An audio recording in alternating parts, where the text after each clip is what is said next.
नमस्कार मंडळी, मी नेहास किचन मराठीमध्ये तुम्हा सगळ्यांचं खूप खूप खूप मनापासून स्वागत आहे. आज आपण अतिशय गावरान चवीची तांदूळक्याची भाजी किंवा तांदळाची भाजी असं पण म्हटलं जातं. खूप साध्या आणि सोप्या पद्धतीने ही भाजी कशी बनवायची ते पाहणार आहोत. खूप झटपट होते, अवघ्या 3 ते 4 मिनिटात ही भाजी बनवून तयार होते. पण खायला अफलातून लागते, खूप सुंदर होते आणि पौष्टिक सुद्धा आहे ही भाजी. ही भाजी तुम्ही भाकरी बरोबर किंवा पोळी बरोबर पण खाऊ शकता, खूप सुंदर लागते. चला तर मंडळी, सुरुवात करूया आजच्या व्हिडिओला. तांदळक्याची भाजीसाठी हा तांदूळ का निवडून घेतलेला आहे आणि जवळजवळ 5 मिनिटं मी मिठाच्या पाण्यामध्ये भिजवून घेतलेलं आहे.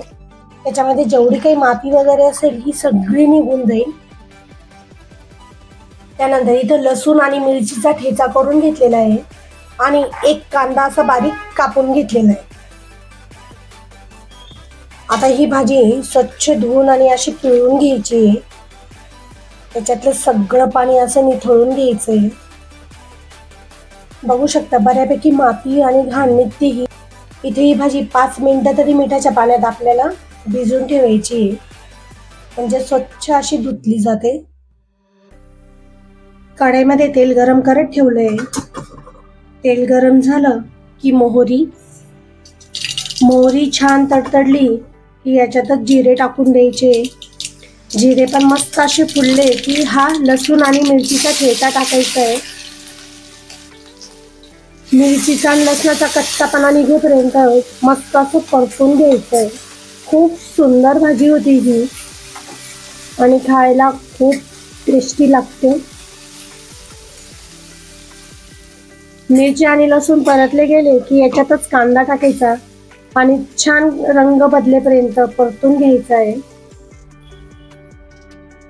इथे कांदा पण मस्त असा परतला गेला आहे, बघू शकता. याच्यातच चिमूटभर हिंग आणि हळद टाकायची. हळद हिंग मिक्स झाला की आता ही तांदूळक्याची भाजी टाकून द्यायची, मिक्स करायची. आता जरी ही भाजी खूप अशी दिसत असली तरी पण शिजून खूप कमी होती. ही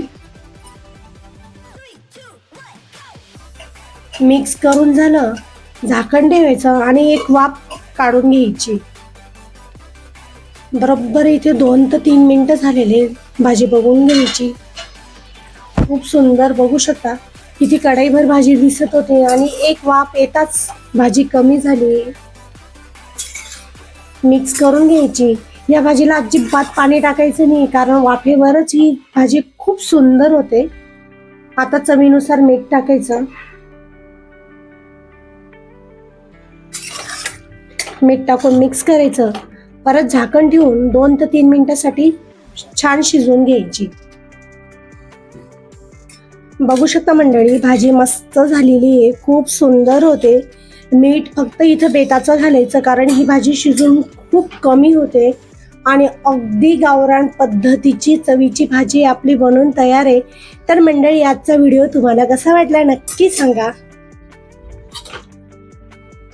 व्हिडिओ आवडला असेल तर अर्थातच लाईक करा, शेअर करा, कमेंट करा